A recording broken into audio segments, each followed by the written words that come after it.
Hey guys, Andrew coming at you, and now we are here on my channel to talk about It's a Matt World. Didn't get a chance to get this out Monday or Tuesday, and I apologize for that. Again, I said this is the most hectic time for me for the year, but I'll give you my interpretation of the episode.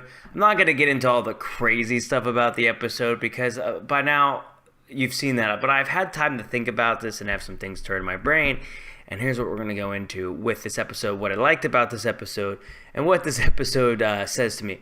So, first of all, I love the scene at the beginning with the guy running through the submarine.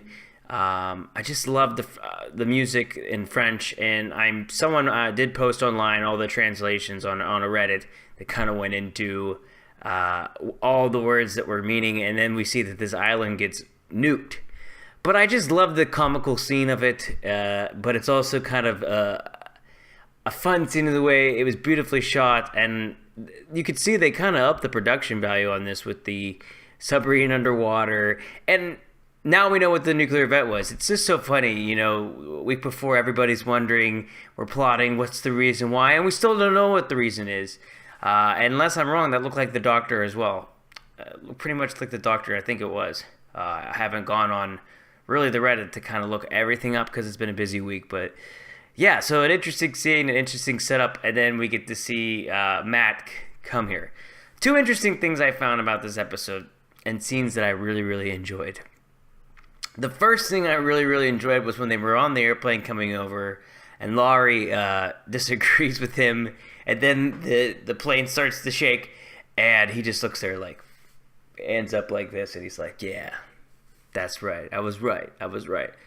One interesting take I really took that I think about all the characters have changed, but I think the funniest part, or the most exciting part so far actually, is that Laurie was the one that was the most out there from the first season. We started to see her change, obviously, in the second season, but this season, she's the one that's the sane one, that's the logical one, that kind of doesn't believe in anything, wants to help other people, and she sees everybody else as kind of the crazy. So it's just kind of funny how she's gone full circle. But what I realized is, if you remember, and I think this is for everybody that watched the first season of The Leftovers, obviously everyone here watching this episode, you all watched the first season of The Leftovers. I was kind of in the show, and I wasn't really invested completely until I saw Matt's episode in the first season. And Matt's episode in the first season, it's been a while since I've seen it, but that was all about testing his faith. And I feel like all the episodes where we really have Matt as a character that is being in the center or in the focus is testing his faith. And wow, what a huge episode with testing his faith going through. Obviously, he really needs to he believes he really needs to,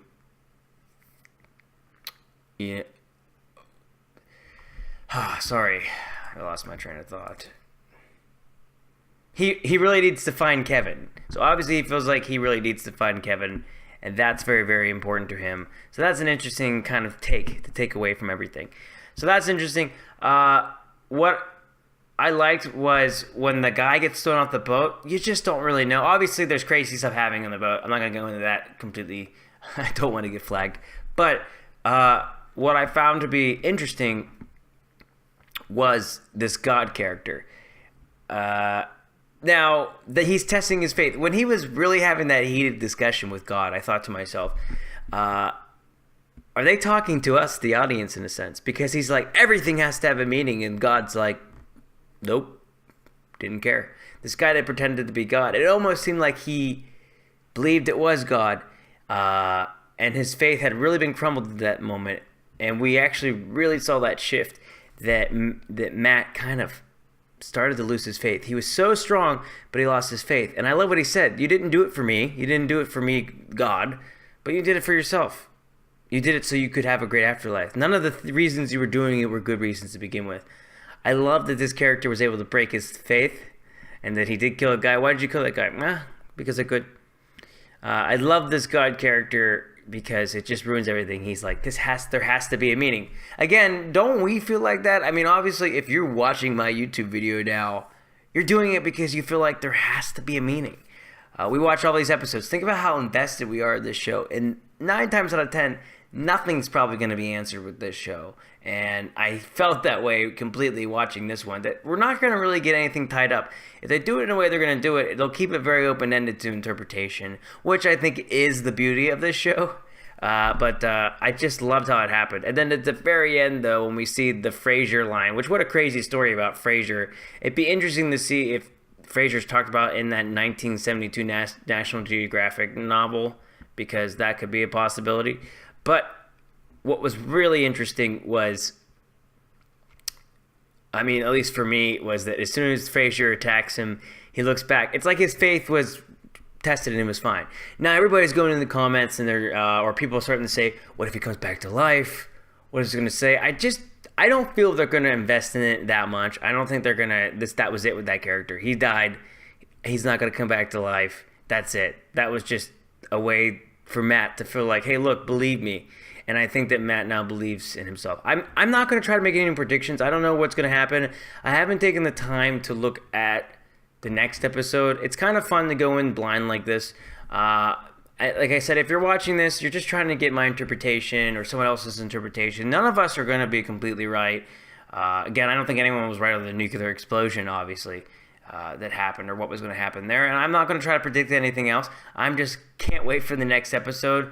I'm guessing that it's going to focus on Laurie. I don't know. This one focused on Matt. This was, seems like I say it every week, but this was my new favorite episode. This one and definitely the one that focuses on Kevin Sr. Those were my two favorites so far. But wow, what a great season of television. And we're not going to get any... What do you think? I mean, you can write in the comments below, but I don't think we're going to get any answers. I just don't think we ever will. I don't think that's the purpose of this show. And I don't know, I loved it. If you like this, please give me a like. And you can subscribe to the channel. I will definitely do a YouTube clip on every single episode, even if it does take me a couple days later to see the episode. I wasn't able to see this till Monday. Plus, my Pittsburgh Penguins, they're in the playoffs, so sometimes that might take priority over this show. But I want to get it out there because I think there's not a lot of people talking about this. So I hope you enjoyed this episode. If you did, please feel free to give me a like, and I'll see you in the next one. Take care.